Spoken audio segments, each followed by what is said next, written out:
Guys, you know how it is when you're hungry and you want to eat, but suddenly a humongous pile of food is placed in front of you and you are told that you must finish it. Typically, you lose your appetite because suddenly it doesn't look like a solution anymore. It looks like a chore, and you know how we hate chores.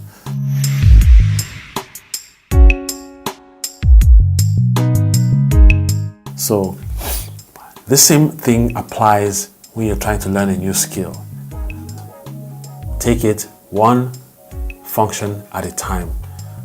Don't try to learn the whole thing at once, because once you look at the environment, you see all the tools, you see all the tabs, you see all the file formats, you see all the information there, and you're like, oh my goodness, I have to learn all this stuff. No, you don't. I don't know anybody who knows every software from top to bottom.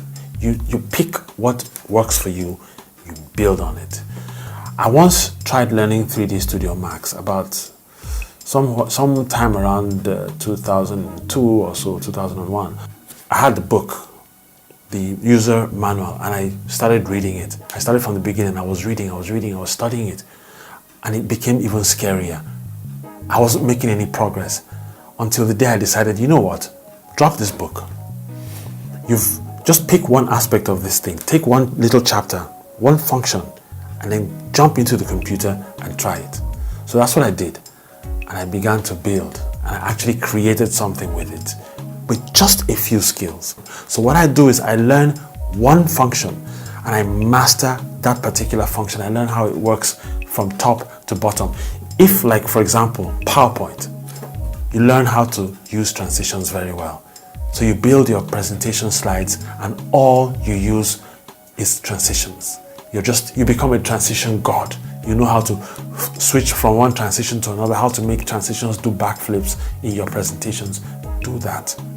For a while, all you'll be doing is transitions, but after a while, being able to use transitions becomes the avenue to build your confidence, to explore other aspects of this PowerPoint, for example. So if you have that knowledge of using transitions, it becomes comfortable. Then suddenly you want to try something new.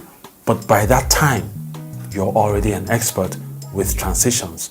So you can see that with that you can build, you stretch into the next thing, pull it in, you build on that, you become an expert with that, then you find another thing, bring it in.